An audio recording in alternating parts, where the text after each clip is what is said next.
My name's Sereda. I'm running for Ward 5 in Timmins for City Council. I've lived in Timmins now for about 6 years. I moved here in mid-August 2012 with my spouse Jacqueline. We moved here for her articling after law school, and we ended up staying because she's become a successful lawyer in town, and I've had my own successes with Canadian Mental Health Association. So we've really kind of made Timmins our home. It was supposed to just be a quick little adventure in the north. 10 months was supposed to be our timeline, and it's turned into 6 years. So definitely Timmins is our home, and that's kind of why I'm running. If I'm going to be living here, you know, I want it to be the best community possible. I look around the community, I just see opportunities after opportunity. The waterfronts, the riverfront could be developed. You know, we have such rich cultural and different cultural backgrounds that we can draw on here, such rich arts. So really that's why I'm running. When I look around town, I just see opportunity after opportunity, and I want to be part of that growth. I've been a social worker for about, 15 years or more. So I've moved around the province working for different Canadian mental health associations, mostly working with people who are homeless, but obviously working with people with mental health and addictions as well. So my background was really sort of focusing people at the lowest low of the spectrum of needing support. So through that, I've really learned about what gaps exist in our community. I've learned that, you know, we're in the middle of an unaffordable housing crisis. We have over 700 people who are homeless, probably closer to 1,000. You know, so my background really prepares me to understand the day-to-day struggles that people are going through here in town, and that's what I want my campaign to focus on, is making the city and the growth of the city benefit all residents, not just those who are, you know the right people or have money in their pocket. So the new approach I bring is, the first thing is really those social justice values. So what I mean by social justice values are things like equity, you know, services for all people, fairness, and that's a perspective that I think needs to be at the table, because a lot of decisions are based on the average Joe working in the mine, and they forget about people on the lower end of the spectrum. So that's really an approach that I think needs to be at the table. But also, what I mean by new approach is just civility and respect. There's some less than friendly conversations back and forth between councillors, and that's just counterproductive. There's ways that you can have discussions and debates and still be respectful. So that's a big part of the new approach that I want to bring. And then, you know, thirdly, due diligence in the decisions we make. I think a lot of decisions, such as Stars and Thunder, were more ego-driven and less about what is best for the community. And I think if we're going to have large-scale projects like Stars and Thunder or the pool, we really need to do our due diligence to make sure that there's a solid business plan and just a solid plan going forward, and we're not making these grand projects at the detriment of basic things that the city should be worrying about. There has to be a balance, but there's no denying that our roads are in terrible condition. And mostly this is just because infrastructure hasn't been maintained over the years. It's not just the fault of this current council, it goes back a few councils, and it's long-term decisions that just had the infrastructure being neglected. So I think we need to pay attention to roads. I mean, the cliche slogan, roads, roads, roads, it's accurate. I mean, when I moved up here, it was a tiny little Mazda 3, but it was in mint condition, and then within a year it was falling apart, right? I own a Toyota now, a truck, but you shouldn't have to own a big truck to live in a city. But it's not just about those physical infrastructure, it's about you know, the quality of life that people keep talking about. So access to community groups, access to after-school recreation, waterfront developments, all those things that the city can focus on that makes the city more livable generally and influences generations to come. I think our downtown's great. I spend a lot of time down here. I work down here. I like to go out in my evenings to the working class or the Manita. But it is lacking. And if you go downtown on a weekend or in the evening, it's pretty dead. There's not much going on. The city can promote and encourage businesses to stay open later in the evening. Or maybe the urban park, which is a fantastic idea, maybe the hours need to be shifted so that more people can go after work. I mean, if you're working a shift, you probably don't have time or even the desire to scoot downtown on your lunch break just to to check it out. But if it's after work, after school, you can bring your family down and you can really make it more of a festival feel in the downtown. So it's simple ideas like that that I think just boost the downtown and encourage businesses to open here, but also encourage shoppers to attend those businesses. And then there's the big ticket item is that Timmins kind of looks like a mining camp. I mean, that was one of my struggles when I first moved up here, is that you compare it to other similar sized cities and it's not that attractive. The city needs a facelift. We need to, promote green spaces. We need to promote arts like the mural that's on Don's Pizzeria right now. We have patios that are locked and left vacant. Open them up, encourage people to live and enjoy and grow in the downtown. And I think that's how you revitalize it. I think it's commonly accepted now that the downtown can be seen as the life pulse of a city, and if the downtown's failing, then the city's going to fail. So we need to invest in the downtown and support people to grow and live and prosper in the downtown. I think you need to take a business plan approach, and you need to understand why are they having a hard time competing with the big box stores or online shopping.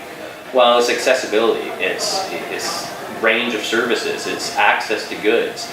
So the city can take simple initiatives like maybe free parking during business hours, or the city can promote more things like Urban Park to draw people down who will then shop. I'm sure the city isn't making that much revenue off our parking each year. I'm sure that the benefits would outweigh the costs if we were to institute free parking for people. We have a lot of vacant storefronts. The city should really get into the business of promoting and encouraging people to move into that, whether that means working with landlords to provide rent incentives or providing reduction on tax bases so that people can afford to be in the downtown. Tweed and Hickory, it's been empty for a couple of years now. I think it's the perfect location to turn into an idea where we have market space on the main floor, the second floor can be sort of artist residency space, and the third floor can be affordable housing. That way we're attracting people to live, shop, and grow in the downtown. I don't think the real discussion is about whether Timmins needs a pool. Of course our community would benefit from more recreation. Of course we need to plan long term and have facilities that people can use for years to come. I don't have kids now, but I'm hoping to start a family, and when I do, I want to have a state-of-the-art facility I can take them to for swimming lessons and for everything else. But the real discussion, I think, is how the development of this complex has been mired in controversy and a lack of transparency and a lack of sound business planning. I mean, the cost estimates go up every time it's presented to council. The plan changes every time it's presented to council. So I think that's really where this discussion needs to happen, is how can we make this center feasible and sustainable and accomplish all that we're trying to do without sacrificing the roads or sacrificing affordable housing or letting 700 people sleep on the street every night. I mean, it's about priorities. Do we want to have people homeless, not knowing where their meal's coming from, or do we want a new shiny pool? I think we can do both. We just need to plan and prioritize. A lot of politicians will point to that and say, this isn't our responsibility. Healthcare is for the provinces to figure out. Drug policy is for the federal government to figure out. But I disagree with that because it's affecting us locally. And really, the increase in petty crime and what you were talking about, that's just a symptom of the larger problem, which is we haven't been supporting and growing our social supports network. I work directly in the field of people with mental health and substance use. And I can tell you, if I meet a person who's homeless on the street, I can't get them a home right away. I have to go home at night knowing they're still on the street that night. Whereas when I worked in Windsor, I could meet somebody in the morning, get them an OW check by lunch, find them an apartment mid-afternoon, and by the end of my day, everything's taken care of. I know they have their own place. The reason we can't do that in Timmins is because we haven't invested in our social supports. So yeah, you see people stealing from cars, you see people panhandling downtown. That's because they're desperate, and people are going to do what they have to do to survive. I know if I was homeless, I would probably be drunk all the time, because being homeless is terrible. And people might say that, okay, bleeding heart liberal, he just wants to help everybody, but no, it's not about that. Really it's about our bottom line as a city. And if we're wasting all our resources on emergency care, on police attending to petty crime issues, on our mental health ward being full because people took too much speed, then that's just wasting money. Whereas if we invested up front in affordable housing and proper shelter support and ideas such as a situation table or coast models of policing, I think we would see a reduction in the petty crime because we would be addressing the real issue, which is people are, there's a high level of cheap, crappy drugs in our community right now. There's a lack of places for people to get support. What do you expect them to do? How do you expect people to change if you don't have those resources for them? I think the police have become the default because we don't have anything else in place, but that's why we're wasting resources. There's no reason that the police should be responding to a mental health call. We should use mental health workers for that. And that's why I talked about the coast model of policing, which is a ununiformed police officer partnered with a mental health worker, a nurse, or a social worker who go out and do interventions from a social work perspective with the goal of getting that person to supports like the hospital, not wasting police resources and the resources of the judicial system. Or things like the situation table, which I'm a member of, where we identify those people who are falling through the cracks and we try and intervene immediately to prevent the problem from getting worse. But police shouldn't be involved with these kind of issues. I don't think that they have the appropriate tools, but also it's a waste of resources. If somebody's panhandling in the downtown and somebody thinks they're aggressive, do we want to send an officer down there for $200 an hour to move them along and not solve the problem? Or do we want to, address why that person needs to panhandle in the first place? I think it's a matter of priorities. The city shouldn't be involved. The city's not in the business of promoting parties. I like a good concert. I like to go and drink beer and listen to good tunes. Who doesn't? But clearly, the city's not in a good position to do it. Clearly, they've lost money 2 years in a row, whereas Rock on the River and other events like a kayak fest, they bring in money to our community year after year. They're profitable year after year. And I think that is because it's experts concentrating on what they do. So sure, the city can have a role in supporting that. The city can help promote it. The city can maybe give in-kind donations. But I think it's clear that the city shouldn't be involved in developing those kind of projects. I think it's another example of city council sort of making decisions for their own gain and not thinking about the benefits for the community. Like I said, everybody likes a party, but losing $2 million, probably more, when we have almost 1,000 people sleeping homeless on the street, it doesn't make sense in my mind. It just doesn't make sense. I've been very pleased with how my message of social justice values and addressing homelessness is really resonating across the community, so I'm happy by that. I wasn't necessarily expecting that right away, but I think too much of this current election is being focused on the mayor seat, which I get. I mean, it's the top position, it's the best for media to focus on, but in reality, they're just one person at the table helping guide that discussion. They're not necessarily the most influential person there. So we need to focus on all the members. We need to focus on people's ideas and how they can move the city forward. And if they don't have a concrete plan, and if they don't clearly have that work ethic to get something done, I don't think they should be at the table. Well, I think that's the focus of the job, is to represent the needs of your community and the people living in your ward. Really the entire community, but we're in the ward system. And if you're not doing that, if you're not connecting with people every day and pushing yourself to listen to new ideas and to listen to ideas that you don't necessarily agree with, then you're not doing your job right. And I'm not looking for a do-nothing position. I mean, I've got enough on my plate. I'm not going to sign up just for a couple meetings a month if I didn't want to go and work. And I think that's what I bring to the table is, I'm a hard worker, I have a strong work ethic, and you can look at my examples with OPSU as a labor activist to show that I'm really passionate about advocating for people, and that's why I'm going into this. That's what I want to bring to the table. My ideas, I think, are good, but they're only my ideas. My job is to listen to everyone's ideas and reflect that at the table. I've always been interested in politics ever since high school. It was actually the Daily Show in the Bush era that got me really into politics. But then I went on to university and I took a minor in political science, and I was involved in the local political debate team in university.